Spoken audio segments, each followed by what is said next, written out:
And good evening, basketball fans. Happy holidays and welcome to the Upstate Hoops podcast on FingerLakes1.tv. I'm Jim Sinacropi here in studio with my co-host Matt Verkey.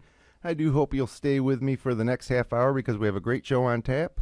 We're going to recap a big week of action in the Wayne Finger Lakes Leagues, and in just a few moments you'll hear from the voice of the Finger Lakes Radio Sports, Ted Baker, and we'll give you our Players of the Week. And then stay tuned as we release the latest edition of our FL1 Sports Wayne Finger Lakes Power Rankings. The Upstate Hoops podcast is brought to you by Generations Bank with locations in Auburn, Farmington, Geneva, Phelps, Seneca Falls, Union Springs, and Waterloo. Check out their mobile banking app and visit them online at mygenbank.com. And by Dr. Rod Littlejohn, over 30 years of smiles with style. And Red's Place, the best lunches around are in downtown Seneca Falls. Check out the menu at men'shalloffame.com. And Verk, welcome to the show. How you doing tonight? Doing all right, Jim. Good to be here. And we were actually at the Mynderse Penn Yan game on Friday night. That was a game that we were looking forward to seeing how the outcome, and it resulted in, let me get the score here. Penn Yan 65, Mynderse 51. And it was a tight game through the half, and even early in the third quarter, then Penn Yan, Mynderse didn't score for a long stretch, and Penn Yan pulled away pretty easily. So, and then last night I was in Clyde and saw Red Creek beat Clyde in convincing fashion. Michael Turner was out with the flu. That was disappointing because I was really looking forward to get a look at him, but we did get a look at Jake Slobe. He had 28 points, 22 of them in the first half, and pretty much dominated without Turner in there. So we'll talk about those two games a little bit later. But right now I'd like to bring into the show the voice of Finger Lakes Radio Sports, Ted Baker. Welcome back to the show, Ted. Hey, thanks, Jim. Good to talk with you both about hoops. As part of our new segment to start off every episode, Radio Round Ball Roundup. It's tough to say, but once I get it down, it'll be fun. It'll roll right off the tongue. So, Ted, you were in a light schedule this week with the holidays of games in general. Called one game this week, and it was Mynderse girls at Geneva. Can you tell us a little bit about that game? It was actually I made a mistake earlier. It was the Waterloo Geneva game on Monday. I guess I missed the best game of the week on Friday. I got called away to do a hockey game on another station, and that Romulus South Seneca game was closer than I was expecting.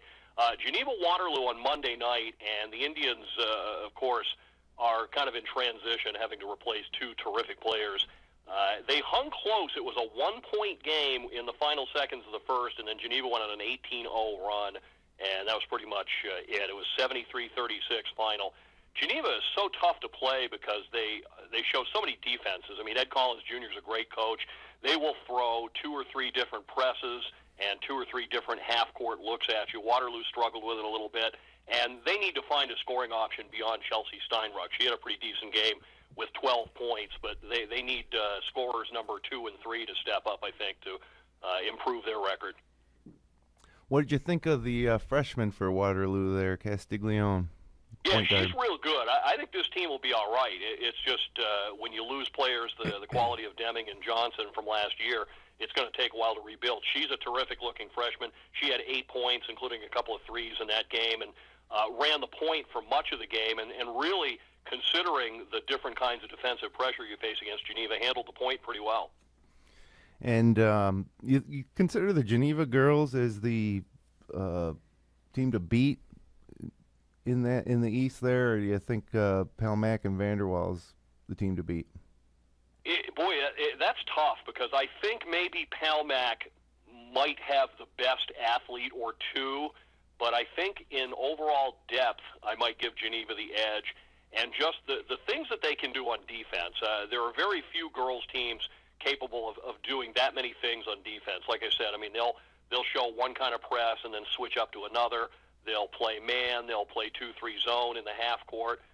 They look like they played a little bit of 1-3-1 the other day. So I think that's pretty much a toss-up between those two teams. That's going to be a game I wouldn't mind doing when they play. Well, speaking of Geneva, Ted, how about the boys? They're 0-5 now after getting trounced by Palmac, I think it was this week. What's the talk like in Geneva about the boys program? I don't know if you had a chance to talk to Brian Miller. Well, a little bit. that the first. It was funny because the first game of the season that I did of theirs, I always go up and get the lineups and check the scorebooks, make sure I got everybody down. And he just walks up to me, says, "This is not your usual Geneva." So I think he knows he's got a rebuilding job to do. I'm a little bit surprised how much they've struggled, but it's just you never know when you lose a lot of players. I mean, I think they lost their top 7 players to graduation, so you don't know how that next group is going to gel and how players rise to the challenge of playing a bigger role. You know, you start your career as a freshman or sophomore, and you're maybe the number 3 or 4 scoring option. A couple of guys graduate, and then the team leans on you, and some players are able to make that leap, and then others struggle to do it. Yeah. Well, you know, the Geneva's scheduled tough too. They've played a few teams from Rochester, and of course the East. They've played a lot of tough teams so far in the East, so it hasn't been necessarily easy for the Panthers, who stand at I think 0-5 so far. Verk. Yeah, you know, and not all that surprising. Look at their schedule and looking at what they lost. You know, and like Ted said, you know, Coach Miller knew coming into the season that it was going to be a struggle. You know, they're having trouble putting points on the board. You know, he's got some athletes. He's got some talent there to work with, and they're a team I think is going to get better and better. You know, they had Mynderse on the ropes there without their starting point guard, so I think, you know, they get everybody back and get them all together. They're going to win some games this year. Yeah, I agree. I think that's going to be the test, is to see how they look in the second half. I think they'll start to come together, and you know, they might be one of those teams that scares people come playoff time. They might not be a favorite to win Section 5, but they might shock a couple of people along the way. Well, yeah, that's one of the problems with a lot of teams like you know, Mynderse struggling a little bit so far. We can say, well, they got to get better because they have a shot to go deep in sectionals. But with Geneva in Class A1. Is it? Yes. Yep. You know, they needed special teams the last 2 years to even have a shot. And you remember when they won last year, they won the semifinal game in overtime. And, you know, they didn't just waltz to it. And then a great team. The team the year before may have been better because they had Sims and Johnson as juniors, but they had Shane Sweeney at the point, Jordan Donahue at shooting guard. Yeah, that's a tough class, obviously. Once you get up, you know, the B1 and B2, you know, you might catch a weak class here and there where you can kind of get through with not such a great team. But once you get up in the A and above, you know, you got to have a pretty loaded team coming from the Finger Lakes to compete with some of those city teams. So, Ted, where are you going to be this week? We got just one game this week. Again, we're kind of in the holiday mode here, but then we'll get back to full bore after Christmas time. We've got another Seneca County showdown. Tuesday night, South Seneca boys hosting Waterloo. Yeah, that's kind of an interesting crossover. Right now, South Seneca's 2-3 on the season, 2-2 in the league. Pretty good start for a program that Coach Lentwood even admits on the rebound. And Waterloo, a team that's been disappointing so far to us. We thought they might compete for the Finger Lakes East, but they're 0-3 in the league so far, 1-4 overall. And I guess if you're going to handicap this game, Ted, you think South Seneca, you know, has a shot? Yeah, I think they do. Waterloo just for the last several years has just really struggled offensively. The offensive execution isn't there. The shot selection is poor at times. And, yeah, I'm a little surprised, too. That's, you know, if you're looking at your surprise teams on the downside so far this year, I think Waterloo's one. I'm surprised not that Geneva's struggling, but I'm surprised to see them 0-5. Yeah, and of course Waterloo is going down to the Guinan, and they're going to play on the road. And, you know, haven't seen, I imagine they'll match up Lincoln Bachman Low with Ben Deming, and surprising that I'd be surprised if Waterloo didn't win that game, Verk. Yeah, I would too. I would say, you know, Waterloo's not a heavy favorite, but, you know, it's a game Waterloo should win and really needs to win if they want to get the season headed in the right direction. You know, we watched them play Mynderse, a game which, you know, we thought it was over at halftime. They really battled back, showed a lot of character there. You know, had a good shot to win it. You know, they just need to get some confidence. I think it's a team that, you know, a lot of these kids have been playing since they were freshmen and sophomore. Now they're junior and seniors, and they haven't had any success. And I think they need to get some wins under their belt and, you know, kind of learn how to win finally. You know, they got the talent to do it, you know, and Jeff does a good job with them. They just can't seem to put it together, you know, in one night. So, you know, with Ben Deming, he's a great piece to start with, and, you know, they got a lot of good pieces around him. So hopefully they can get their season going. And, you know, South Seneca is going to come in and battle. You know, they're tough, scrappy kids. They got a couple. You know, they just they pounded Romulus this week in their big rivalry game, which was kind of expected, I think, and they got a win over Honeywell, who's not very good either. But this would be a big win, obviously, if South Centre could beat Waterloo.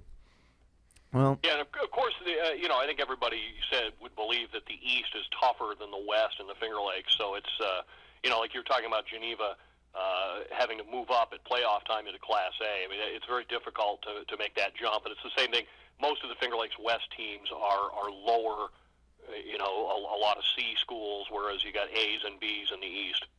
Sure.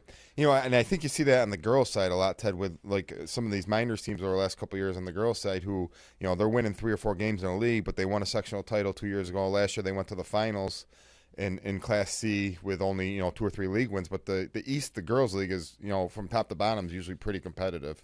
Yeah, and you brought that up. I was going to mention that. Look at where Mynderse is this year. The girls have 5 wins already. They're 5-1. Last 2 years, 3 and 4 wins, and then very deep runs when they drop down into a C for those playoffs. So the sky could be the limit for this Mynderse girls team this year. Yeah, we covered their game against Waterloo, and Waterloo was down a couple players that game, and they played a 1-3 shadow kind of on Steinruck. But Mynderse is talented this year. Coach Anderson I played with in high school. He does a great job with them. And, I think, they're going to be in the top 2 or 3 teams in the league. I think that, they had a tough loss at Palmac. They lost by 3 or 4 points, a game that was, tied late in that game. Right there shows me that they're ready to go. Some really nice pieces. The thing is with Mynderse, we've talked about this before, is, they come to the playoffs, their first couple of round playoff games are easier than almost all their regular season games. Oh, sure. They play Palmac, they play Geneva in the Finger Lakes East. I mean, that's like going through playoffs before the playoffs. Sure. Wayne's good again this year. It's a tough girls league. So yeah, so when Mynderse gets the sectionals, they're playing some schools their own size. They usually fare pretty well. Yeah. Well, Ted, thanks again for joining us. and what time again is that broadcast, the Waterloo broadcast? That'll be a 7:30 game on Tuesday night at Gyna Gym.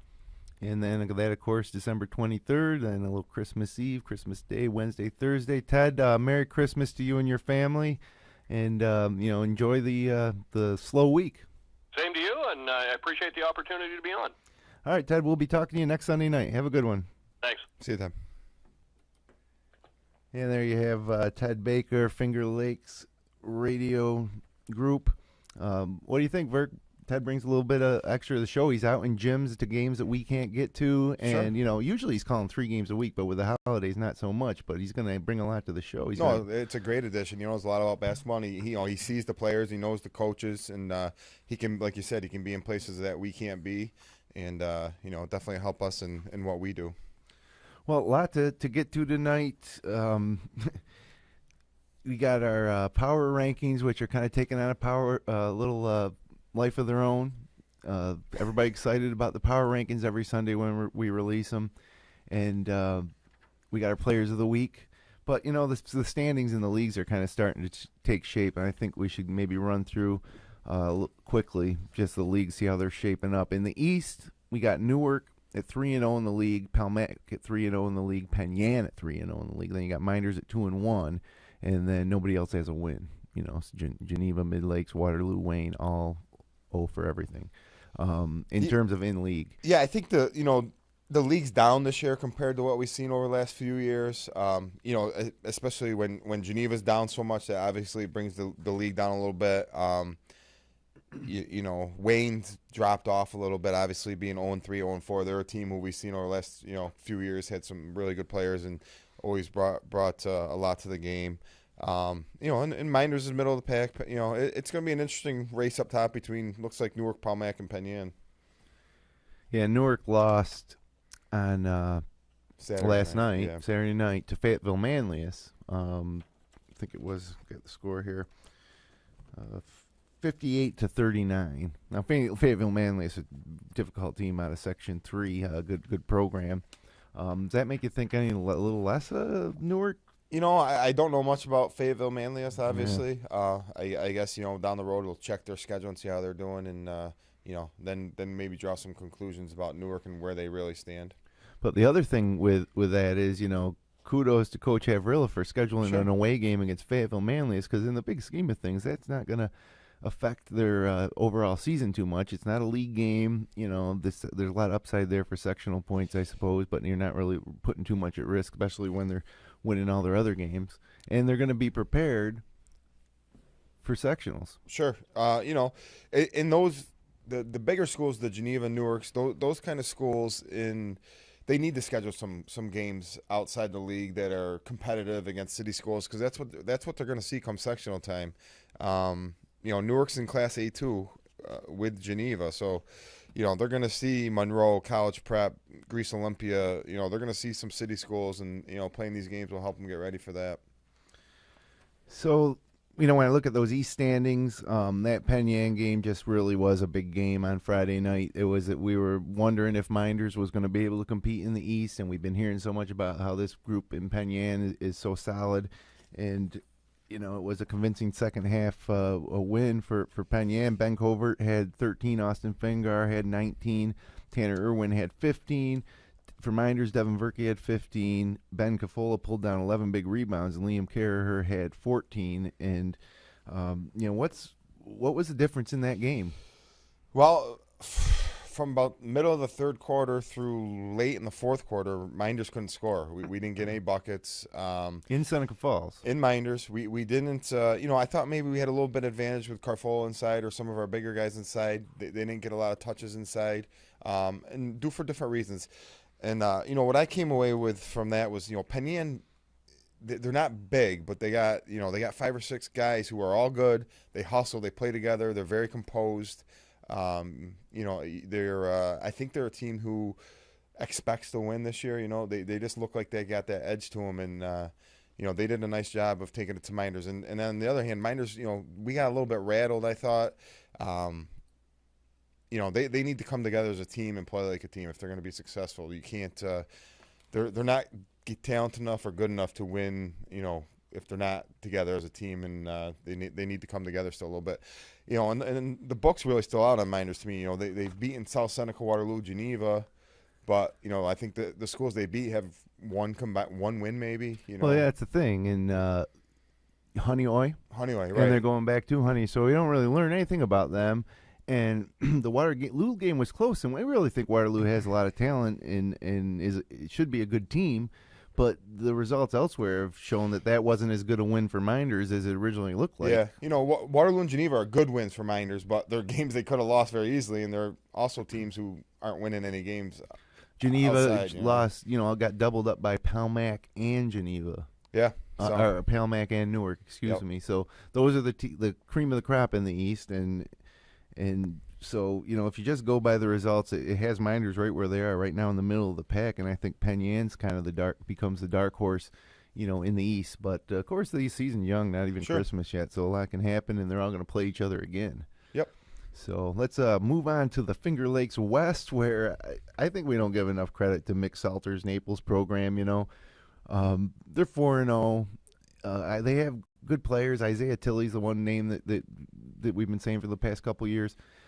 And, they're 4-0. They come up with a big win over Dundee earlier this week. Yeah, that was a big win. We kind of had Dundee pegged as the favorite in that league. And, obviously not really knowing much about Naples. They had that good team. Was it last year they had it? They were pretty good? Naples, 2 years ago, won the league. And, and Tilley was the guy who, we covered one of his games and remember him playing. But, yeah, big win over Dundee, and that puts them as the front runner right now in the West. And Dundee 3-1. On second place, tied with HAC, also at 3-1. HAC losing to Dundee pretty convincingly, 56-37. That's more of an indication of, I think, the way that we think, Dundee's gonna play this year. So then you got Marcus Whitman, who beat up on Romulus this week, but they also got beat by Naples pretty bad on Monday, 68-49. And I mentioned Isaiah Tilley. He had 13.7 rebounds, 3 assists, 4 steals, and 2 blocks. So maybe that's one of the reasons why Naples is so hard to beat. They got a guy like Isaiah Tilley. Yeah, and that's a Whitman team that's not bad. They're in the Waterloo tournament and, did pretty well there. And, they're a bigger school playing against a lot of smaller schools. But, I see Marcus Whitman, HAC, Dundee, Naples. It looks like they're going to be the cream of the crop over there. Yeah, and then you got Red Jacket 2-1, South Seneca 2-2, which great start for Dan Lent. The wins over Romulus and Honeoye, and then you got Romulus and Honeoye at 0-5 apiece. And then we move over to the Wayne County, where I just think things are absolutely crazy. This is like the most, no doubt to me, the most interesting league this year. Right now, you have North Rose Wolcott at 3-0, Red Creek at 3-0 atop the standings. Actually, those aren't updated after last night's. Red Creek 4-0. Clyde Savannah is 2-2 now in league after losing last night to Red Creek. Lions 2-1. Their only loss to Sodus in a game without Hunter, but nonetheless, that's a loss in the loss column. Sure. And that puts them a game back. And while in the other leagues we kind of stopped talking now about contenders, but I'm going to keep going. East Rochester at 2-2. They beat Clyde. Gananda at 1-1. Played Lions tough. Sodus at 1-3, but yet everybody, Ron Derek Morris and company, they think that they could improve, and so they couldn't, even if they don't even figure into the league title, they'll probably play spoiler at some point. I guess they already have with Lions a little bit, but that's 7 teams, Verk, that are in contention. Yeah, it's definitely an interesting league, and it's a Sodus team who I think had some kids out that were ineligible that are supposed to be coming back, I believe. But 1 through 7 there, any given night, I could see anybody beating each other through that, the top, 6-7 teams in that league. Well, we're going to get a look at Red Creek on December 29th. They're playing a boys-girls doubleheader on Finger Lakes One Sports. North Rose Wolcott, sorry. On the 29th against Waterloo in Waterloo. And then we will get Red Creek again when they travel to Lions. It's an interesting story about that. Lions was supposed to travel to Red Creek on Monday, as in tomorrow. Red Creek had shot clock issues, and so they had to postpone it. And what they wanted to do was flop the dates so they would come to Lions. But we got that game on FO1 Sports. Oh. So they decided that, and it's a holiday week, and so they're a little short-staffed to make changes like that with people out. Right. But, they decided that wasn't an option. So they're not playing tomorrow at all? No, but they did reschedule it to, where is it? January... I got it on the last page. They rescheduled it to January 12th, which is also a Monday. So that'll be a huge game. Yeah. And then we got the game at the Atwood. So, but I'll tell you, Verk, looking at Red Creek last night, I was totally impressed because, first you heard Michael Turner wasn't going to play because he was sick. And so right then, Red Creek's probably going to win this game, you're thinking. But, I never really seen Red Creek before, so I thought that, if Clyde played well and the freshman Derek Chance kind of broke out a little bit, that maybe they could stay in the game. But Red Creek's a lot better team than I thought they were going in. Yeah, I haven't checked out the game yet. I'm going to have to do that. And obviously Clyde not having Turner is huge because, he's probably somebody who's going to guard Slobe and, and have a chance to slow him down a little bit with Turner's quickness. And Andy's got the size, because, Slobe can do a lot of everything, inside, outside. And, from talking to you, it sounded like he kind of, without Turner in there, did a lot of damage inside. Everything was inside, and why not? He got fouled or made the shot. After a rough shooting start, he ended up having 22 points in the first half. Yeah. And by then they'd opened up a 20-point lead, and he didn't play much in the second half. But let's talk about some of the complementary players, because we always talk about Jake Slobe. They have a sophomore point guard named Nick Klein, had 17 points, and he did a lot of the second half scoring. He's quick, he's really good with the ball, and he can make shots from just about anywhere in the court. Nice jump shot. His older brother's a senior shooting guard, Griffin Klein. Okay. On the same team, and then they got a big guy, Willie Meyer, not biggest guy on their team, and he did a lot of the dirty work and can score inside, and so Jake Slobe's got a complimentary staff, and one thing, talking to Coach Jamie Grinshaw preparing for that broadcast, he said that 3 days a week Jake Slobe's coming in to school at 6 a.m. and he's going in the gym, he's getting shots up before school. And he's put on 10 pounds in the off-season, conditioning. And he said that, he's the hardest-working kid in the Wayne Finger Lakes. After watching him play, I think he's the best player in the Wayne Finger Lakes. Yeah. And again, that's comparing him to Damon Hunter and Tyler Collins. And I love both those kids. Mm-hmm. But, I got to tell you, I think Slobe is a horse. Yeah, he brings a little bit of everything. to the game, and he's a little different than those guys in that he's got size. You know what I mean? And that's, obviously those other two players that we mentioned are more point guards and have the ball in their hand a lot. Where Slobe's more of a scorer, but he also helps out on the boards a lot, obviously.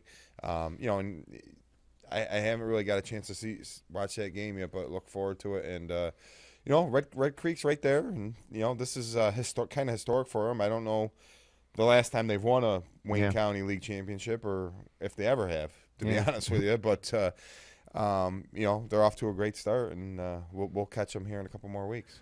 Yeah, Slobe, I think now just 14 points shy of 1,000. Nice.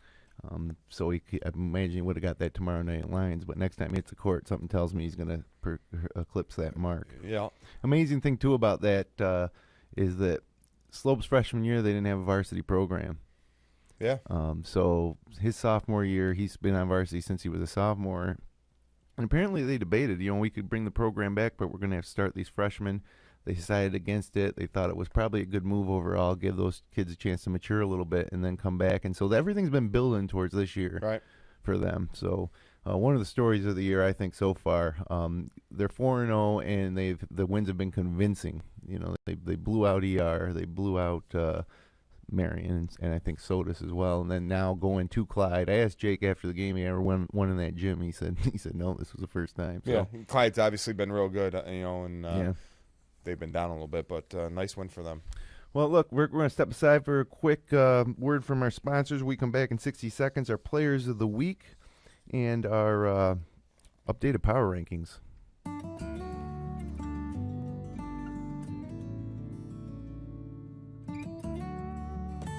Find the partner you've been looking for. Welcome to Generations Bank.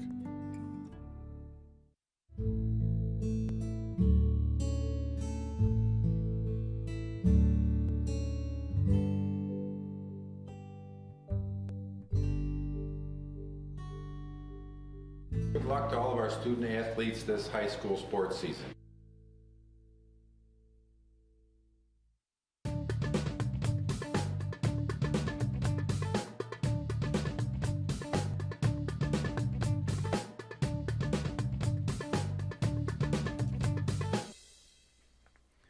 And welcome back to the Upstate Hoops podcast on Finger Lakes One TV and YouTube. You can subscribe on YouTube. Search fingerlakes1.com. Subscribe to our channel. We're on iTunes and Stitcher.com. And, of course, just browse to the front page of fingerlakes1.com every Sunday night for the live link, or look for the posted show on Monday morning. Well, Vert Players of the Week. I personally delivered Jake Slobe's T-shirt from winning last week. This week, the winners, if they'd like to claim their Finger Lakes One T-shirt, just email us at upstatehoops@fingerlakes1.com with your T-shirt size and address. We'll mail it out. Vert, who do you have for your player of the week? I got Derek Morris. Big win over Lions, obviously. They're kind of a disappointing overall season for Soda so far. We were expecting a little bit more out of them. But, 23 points, a big win over Lions. And he came back with 17 and a loss to Clyde. But he's obviously one of the better players in that league, and he was one of the better players in the Finger Lakes last year, and now he's over in Wayne County. So Derek Morris is the player of the week. Yeah, I guess edging out maybe Michael Turner, who had 23 points and 18 rebounds in that game against Sodas, and he probably would have got it if he played against Red Creek, but he was sick. So I'm sure Mike might get a T-shirt coming up here.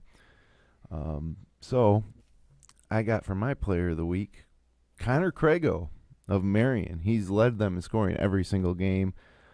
16 points against North Rose Wolcott, a loss. 19 points against Gananda, a loss. And 15 points against Red Creek, a loss. But, he's doing everything he can, consistent score. I figured it would be a good time to recognize Crago. So two Wayne County players this week. So Ron Derrick and Connor, not Ron, Derrick, Connor. Ron Derrick's one. We didn't give away 3 T-shirts. Ron Derrick Morris, you got a T-shirt. Connor Crago, you got a T-shirt. Email upstatehoops@fingerlakes1.com with your T-shirt size and mailing address, and you get a late Christmas present.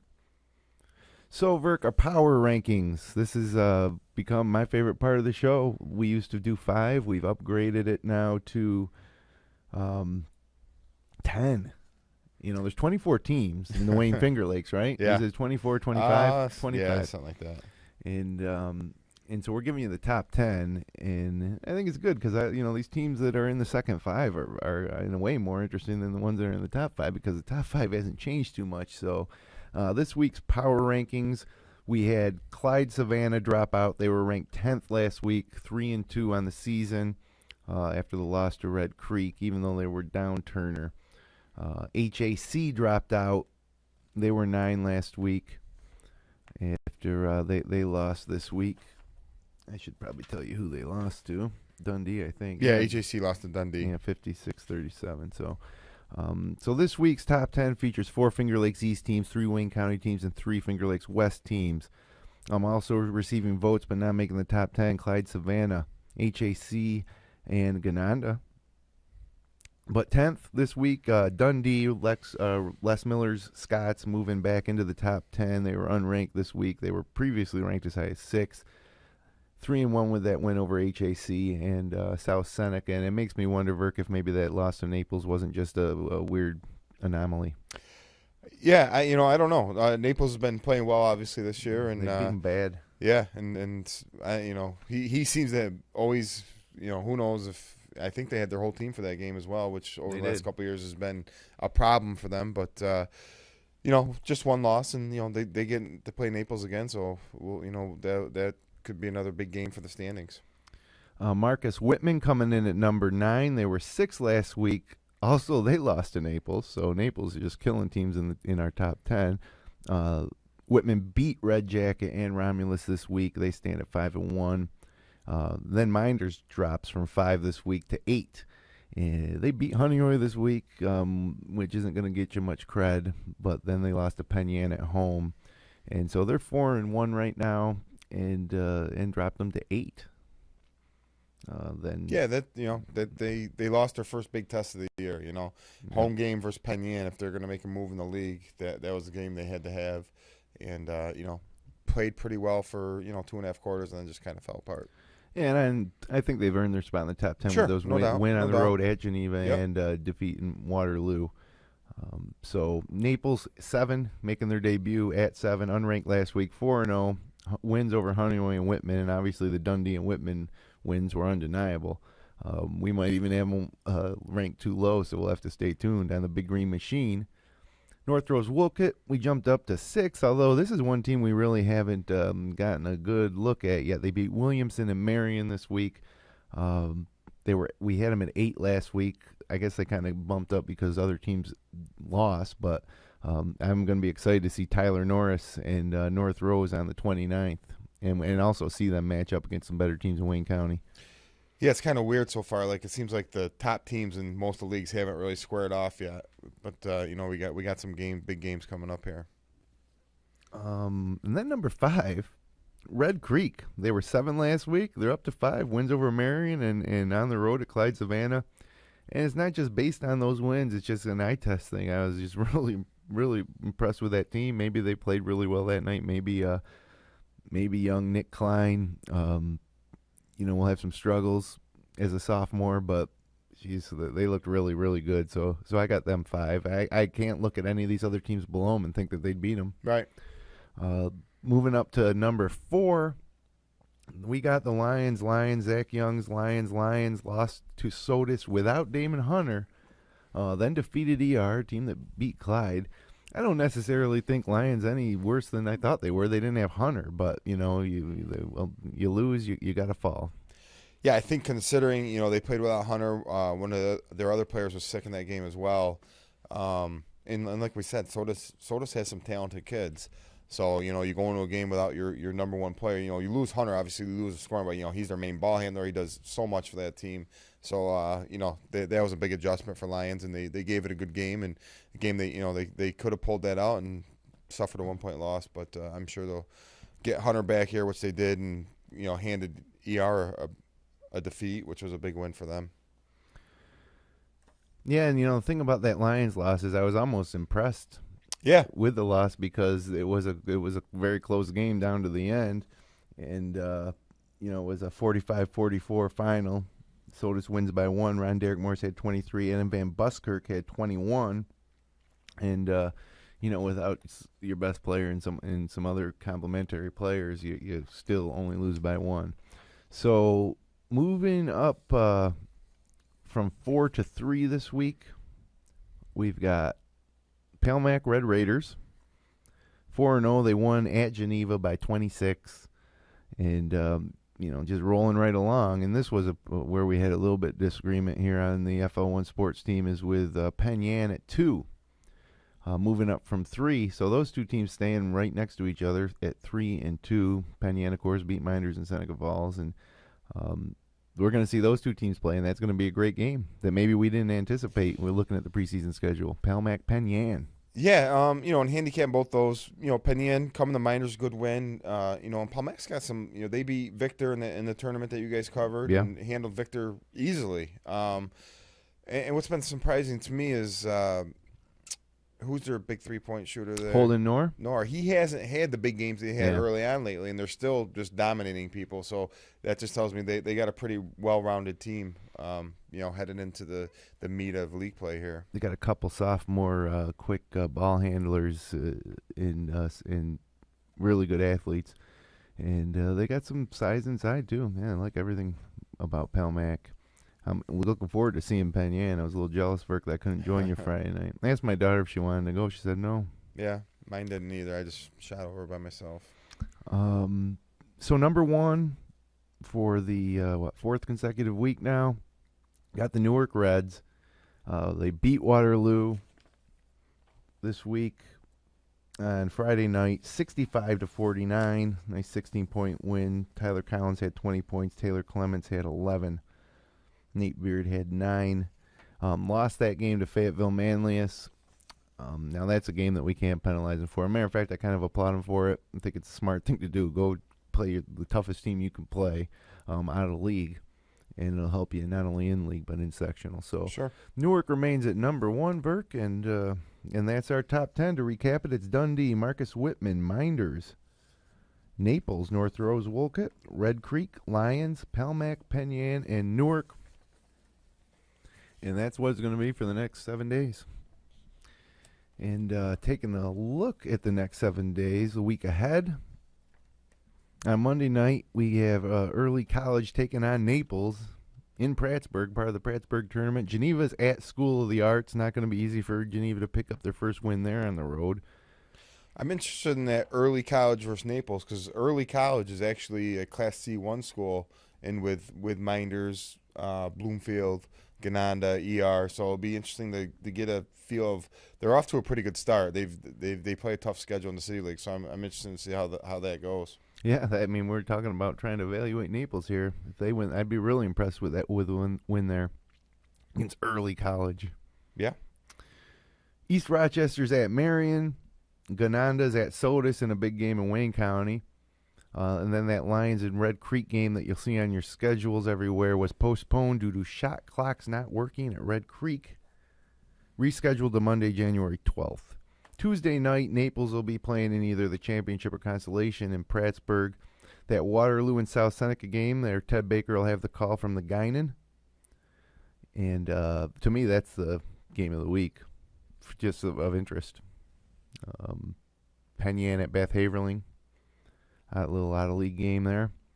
No games Wednesday and Thursday, obviously. Christmas Eve and Christmas. Friday, they get right back in action, though, on the 26th of December with Geneva and Mynderse and Red Jacket at the Red Jacket Holiday Tournament. Do you have any idea who Mynderse is playing that game, Rick? Because I couldn't find it. I don't know. I don't know if they're playing Honeyway again in that game. Is that when they play Honeyway? You might be right. I'm not sure, but because you can only play 18 games, they had the extra game which they played South Seneca. That was the 19th game, right? So I don't know. This is just one game, right? On Friday, it's not a real tournament. I don't think. No, I think that they do play on Saturday too. But I could be. I'm just going by stuff I'm pulling offline. I guess we should know these things, right? They do come back and play in the tournament. It looks like, but I don't know. And that's the other interesting thing. Is there any chance they could play Geneva? Or you even would think if it's a true tournament, it looks like it's Red Jacket, Mid Lakes, Geneva, and Mynderse. Red Jacket, Mid-Lakes, Geneva, and Mynderse. So Mid-Lakes is playing at the Gananda Oh, that's tournament. right. Okay, so it's Mid-Lakes and Gananda are playing in a tournament in Gananda on Friday. So this looks Saturday. like then there's the teams listed are Red Jacket, Geneva, Mynderse for the Red Jacket tournament. Can't figure out who that fourth team is. So or if there is one. Well, it's 2014. It's tough to get information disseminated. So full week of holiday hoops. A light week, I should say. But a few contests we'll have our eyes on. And then, our next broadcast coming a week from tomorrow. Waterloo hosts North Rose Wolcott boys and girls. So, Vert, Merry Christmas to you and your family. Christmas. And Merry Christmas to all our listeners and viewers who are joining us tonight. Thanks for joining us on the Upstate Hoops podcast on Finger Lakes One TV. Be sure to subscribe on YouTube, iTunes, and Stitcher.com. Have a great week, and we'll see you back here next Sunday night at 9 for the last show of 2014.